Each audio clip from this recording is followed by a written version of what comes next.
नमस्कार दोस्तों। आज उन दोस्तों से चर्चा करना चाह रहा हूं जो रीट भर्ती परीक्षा के अंदर राजस्थान के 16 लाख अभ्यर्थी जो हैं वो एक बड़े अनिश्चितता के माहौल के अंदर इस समय है। उन दोस्तों से मैं 5-10 मिनट की एक चर्चा करना चाहूँगा। दोस्तों, निश्चित रूप से उनमें से अधिकतर जो विद्यार्थी है वो बड़े एक निराशाजनक माहौल के अंदर इस समय रह रहे हैं। परीक्षा की अनिश्चितता की उनके सामने है कि परीक्षा होगी या नहीं होगी। दोस्तों, एक बात तो तय है कि हम सब इस कोरोना संकट से गुजर रहे हैं, सरकारें भी गुजर रही है और आप सब और हम इस परिस्थिति को झेल रहे हैं। लेकिन दोस्तों, इस समय हमारे सामने दो विकल्प है। रीट की परीक्षा देने वाले विद्यार्थियों के सामने दो विकल्प है कि या तो आप खुश रहो और या फिर आप बुरी तरह रोने लग जाओ और बड़े ही निराशाजनक माहौल के अंदर कहो कि ये परीक्षा अब नहीं हो सकती, अब घोर निराशावादी बन जाओ और अपनी किताबों को पैक करके अलमारी में रख दो। लेकिन ये दूसरा विकल्प आप नहीं चुनोगे। लेकिन इनमें से 90% जो विद्यार्थी है, 16 लाख विद्यार्थियों में से, वो इसी एक निराशाजनक माहौल के अंदर रह रहे हैं। तैयारी कर रहे हैं, किताबें बार बार खोल भी रहे हैं, लेकिन बड़े एक निराशाजनक माहौल के अंदर। दोस्तों, मैं आपसे एक निवेदन करना चाहूँगा कि आप सब विद्यार्थी जो इस समय हर हाल में चाहते हैं कि हमारा इसमें चयन हो, उनसे मैं आज चर्चा करना चाहता हूँ। दोस्तों, आप में से जो भी जिन्होंने भी ये फॉर्म अप्लाई किया है, वो विद्यार्थी केवल फॉर्म अप्लाई करने के लिए इसके परीक्षा के अंदर नहीं बैठ रहे कि हमने अप्लाई कर दिया, आवेदन किया है, केवल आवेदन करने के लिए आवेदन कर रहे हैं, ऐसा तो है नहीं। हर हाल में चयन के लिए वो विद्यार्थी जो है इस समय इस परीक्षा में की तैयारी कर रहे हैं। दोस्तों, आपका दर्द जो है निश्चित एक विद्यार्थी का दर्द है, मैं भी समझ सकता हूँ और हम सब समझ सकते हैं। लेकिन एक उदाहरण के द्वारा मैं आपसे इसकी आज की चर्चा शुरू करना चाहूँगा। एक बार हम निश्चित ही निराशा के माहौल में हैं, लेकिन एक गुरु और शिष्य की कहानी जो है वो हमें प्रेरणा दे सकती है। एक बार एक गुरुजी अपने 2 शिष्यों को एक लालटेन देते हैं और कहते हैं कि आप 20 किलोमीटर की दूरी तय करके आइए, घनघोर अंधेरी रात है, उस रात के अंदर आप जाइए और 20 किलोमीटर की दूरी तय करके आइए। अब उनमें से एक शिष्य क्या कहता है कि आदरणीय गुरुदेव, ये तो बहुत कम दूरी पर इससे लालटेन से तो दिखता है, इससे तो मैं मात्र 5 कदम के ऊपर देख पाता हूँ और मैं कैसे आगे बढ़ूंगा, 20 किलोमीटर की दूरी बहुत ज्यादा है, मैं नहीं जा पाऊंगा। एक शिष्य उसी समय शुरू करता है और सुबह तक घूमकर 20 किलोमीटर की दूरी तय करके वापिस आ जाता है।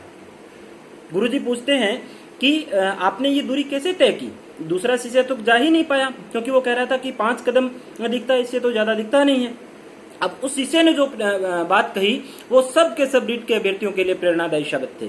उन्होंने क्या कहा कि आदरणीय गुरुदेव, इस लालटेन से निश्चित ही 5 कदम दिखता है, लेकिन मैं पहले 5 कदम चला, मैं 5 कदम चला तो इसने आगे और 5 कदम बताए, मैं 5 कदम फिर चला तो इसने आगे और 5 कदम मुझे रास्ता दिखाया, मैं फिर 5 चला, मैं फिर 5 चला और वापिस अपनी मंजिल पर घूमकर आ गया। ये मेरे दोस्तों आपके लिए प्रेरणादायी शब्द है, क्योंकि निश्चित ही आपके लिए एक अंधेरा है, घोर अंधेरा है कि परीक्षा कब होगी। लेकिन ये तो तय है कि सरकार ने प्रेस नोट जो निकाला है, संशोधित प्रेस नोट भी आएगा तो परीक्षा तो होनी है और सरकार निश्चित रूप से परीक्षा जून में करवाना चाहती थी। लेकिन ये परिस्थितियां हमारे सामने हैं और ये प्राकृतिक संकट है हमारे सामने, ये सरकार के सामने भी बहुत बड़ी चुनौती है, तो उसके कारण ये आगे हुआ है। लेकिन परीक्षा बहुत ज़्यादा आगे जाने वाली नहीं है, बहुत उम्मीदें हमें नहीं छोड़नी है, बहुत जल्दी हालात जो है वो सामान्य होने वाले हैं और ये परीक्षा जो है 1 अगस्त और सितंबर तक होने की प्रबल संभावना है। मैं दोस्तों आपसे आग्रह करता हूं कि वापिस अपनी एक बार रणनीति बनाइए। हारे हुए मन से कभी कोई जीता नहीं है दोस्तों, और आपको हर हाल के अंदर जीतना है। मैं कुछ आग्रह इस वीडियो के अंदर आपसे करना चाहूंगा जिनके माध्यम से आप सफलता के उस मुकाम तक पहुंच सके। दोस्तों, आपको अपनी रणनीति के अंदर कुछ चीजें जो है कुछ छोड़नी है और कुछ जोड़नी है। छोड़ने क्या है, एक तो सोशल मीडिया जो है दोस्तों वो आपकी सफलता का एक दुश्मन साबित हो सकता है। मैं विनम्र आग्रह करूंगा आपसे कि व्हाट्सएप, फेसबुक इत्यादि जितने भी सोशल मीडिया के प्लेटफॉर्म हैं जिनके माध्यम से आपका समय जाया होता है, उनसे आप बचिए। आपका जो मोबाइल फ़ोन है जिसमें आप इस समय ये वीडियो देख रहे हैं, वो मोबाइल फ़ोन की भी अगर अति होगी तो वो भी आपकी असफलता का एक कारण बन सकता है। उसका वहां तक उपयोग कीजिए जहां तक वो आपकी रीट की भर्ती की परीक्षा में आपका संबल बन सके, आपका सहयोगी बन सके। उसके अलावा वो आपका जहां पर आपका टाइम डिस्टर्ब कर रहा है तो वहां पर उसका नियंत्रण आपको स्वयं करना होगा। कोई दूसरी ताकत बाहर से आके आपका जो है वो उसके अंदर नियंत्रण नहीं कर सकती। आप स्वयं उसकी प्लानिंग बनाइए। और आग्रह मैं आपसे क्या करूंगा, अपना व्यवस्थित एक बार फिर से सिलेबस जो है उसके ऊपर अपना एनालिसिस कीजिए कि मेरा कौन सा पार्ट जो है वो कमजोर रहा, कौन से पार्ट के अंदर मैंने कौन सी पुस्तक जो है अभी तक नहीं पढ़ी जो मुझे इस समय के अंदर अभी पढ़नी है, उसका वापस एनालिसिस कीजिए। एक प्लान बनाइए, अपना एक निश्चित प्लान बनाइए 100 दिन का कि परीक्षा अगर अगस्त तक संभावित एक दोबारा प्रेस नोट आया तो भी आपको 3 माह का समय मिलना निश्चित है। एक फिर से प्लान बनाइए 100 दिन का कि मुझे ये करना है।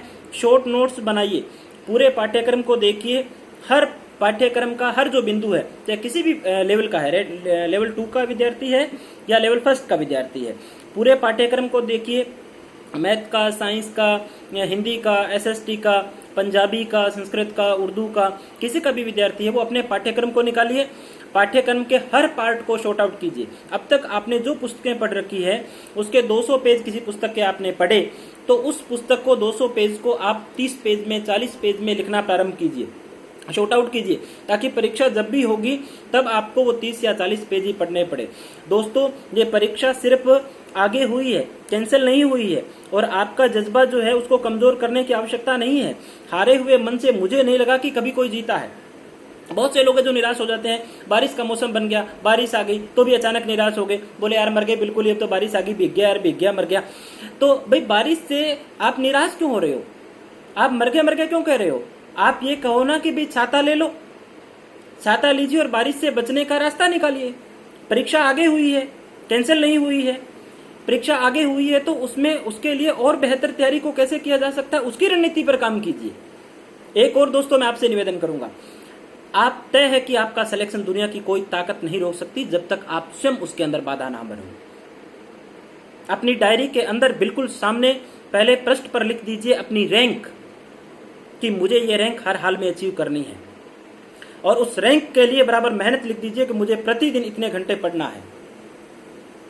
दुनिया की कोई ताकत आपसे वो रैंक छीन नहीं सकती।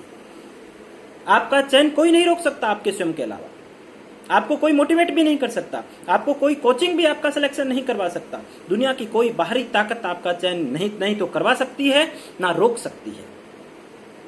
आपके जीत का कारण आप स्वयं होंगे और आप हर हाल में जीतेंगे, कोई ताकत आपको नहीं रोक सकती। एक और मैं चर्चा जो आपसे करना चाह रहा था, बहुत से विद्यार्थियों का प्रश्न होता है कि टेस्ट सीरीज ज्वाइन किया जाए। टेस्ट सीरीज निश्चित रूप से ज्वाइन करना चाहिए, लेकिन उस स्थिति में आपको एक चीज से सावधान रहना होगा, क्योंकि रीट के बहुत बड़ी संख्या में विद्यार्थी हैं, तो कोचिंग और टेस्ट सीरीज की भी बहुत सी दुकानें खुल गई है, जिनका कुछ स्तर नहीं होता, कहीं से प्रश्न उठाए और कहीं से भी दे दिए। ये आपको स्वयं निर्णय करना होगा कि एक स्तरीय टेस्ट सीरीज को कोई भी एक टेस्ट सीरीज को ज्वाइन कीजिए, अपना अध्ययन कीजिए और उसका एग्जाम दीजिए। लगातार सतत टेस्ट सीरीज देना ही है आपको, निश्चित देना है, लेकिन कोई कोचिंग जो है किसी के विज्ञापनों के अंदर और उन चीजों से आपको प्रभावित नहीं होना है।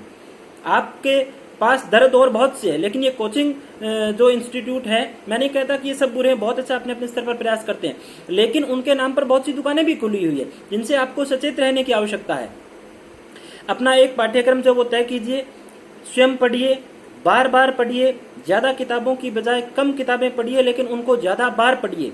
कोई ताकत आपके चयन को नहीं रोक सकती। दोस्तों, प्राकृतिक संकट आया है, निश्चित रूप से बहुत से हमारे सामने संकट आए हैं। हम बहुत बार कभी हारे हैं, कभी जीते हैं, कभी गिरे हैं, कभी उठे हैं, और अंत हमेशा जीत से हुआ है। इस मामले में भी हम जीतेंगे। आपका चयन कोई नहीं रोक सकता। दोस्तों, व्यवस्थित एक टाइम टेबल बनाइए, 100 दिन की कार्य योजना बनाइए। 100 दिन को सीधा मत देखिए, 100वें दिन को पहले 7 दिन की बनाइए। 7 दिन में क्या पढ़ा, फिर अगले 15 दिन का आंकलन कीजिए, 15 दिन में क्या पढ़ा, 1 माह में क्या पढ़ा। 3 माह के अंदर 100 दिन का जो प्लान अपन चर्चा कर रहे हैं, ये 100 दिन के प्लान के अंदर आप 2 पुस्तकें भी नहीं ऐड करोगे तो वो भी 2 बार 3 बार आप नहीं पढ़ पाओगे। ये समय बहुत जो लग रहा है, ये कुछ समय नहीं है। 3 माह कभी निकल जाएंगे और ये संकट हमेशा रहने वाला नहीं है। हम बहुत जल्दी इस पर जीतने वाले हैं। केंद्र सरकार, राज्य सरकार युद्ध स्तर के ऊपर इसके लिए प्रयास कर रही है। हालांकि एक बार ये चुनौती आई है, क्योंकि हम इतने बड़ी लहर के लिए, कोरोना की लहर के लिए तैयार नहीं थे, और संसाधन जो है वो हर सरकार के पास सीमित होते हैं। इसलिए अचानक जब ये समस्या आई तो हम सबके सामने ये संकट आए, लेकिन सरकारें अब युद्ध स्तर पर प्रयास कर रही है और बहुत जल्दी इसको जीतने वाली है। दोस्तों, आप हार मत मानिए, आपकी जीत तय है। कोई नहीं रोक सकता। अपनी रैंक को सामने लिख दीजिए कि मैं विजेता बनूंगा और इस रैंक से मेरा सिलेक्शन होगा। हर हाल में इस परीक्षा में मैं पास होऊंगा। कोई ताकत आपको नहीं रोकेगी।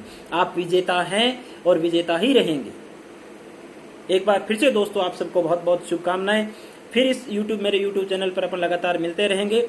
आप जीतेंगे। मैं फिर कहता हूं, कभी गिरे हैं, कभी उठे हैं, कभी हारे हैं, कभी जीते हैं, अंत जीत से तय है। आप विजेता बनकर उभरोगे। डायरी में जो रैंक लिखी है उस रैंक के अनुसार मेहनत करना शुरू कर दीजिए। व्यवस्थित टाइम टेबल बनाइए और आपकी जीत तय है। नमस्कार, जय हिंद दोस्तों।